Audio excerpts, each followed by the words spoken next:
my own view of this is that having commenced the program of making these lands available, selling these lands to the residents, and especially here where the residents honored their commitments and paid for their lots. I don't know if they've all paid fully, but I gather that the track record of payment for Norwich Heights was the best in the island. So for me, I would really like to see all of the Operation Pride schemes that were done finished.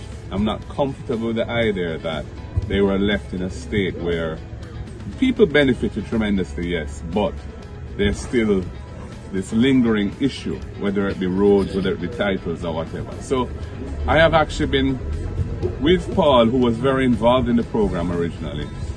I have been visiting the Operation Pride schemes. And I must say, apart from visiting the Operation Pride sites, generally speaking, scheme roads in Jamaica are neglected. And we've put a lot of money and emphasis on building highways. And we've spent 2 or 3 decades building some magnificent roads, which is a good thing.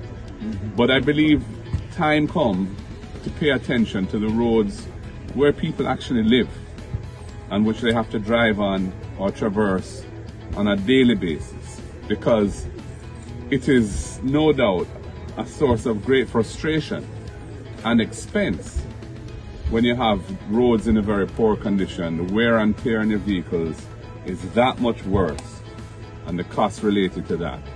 So my commitment to you is, when we next form the government, the Operation Pride schemes that were unfinished, we are going to allocate resources to finishing them.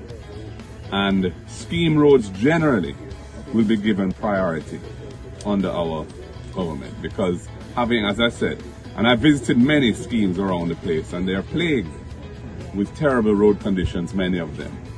And I think it's the meaning really to the residents that they have to live like this. Give them my update.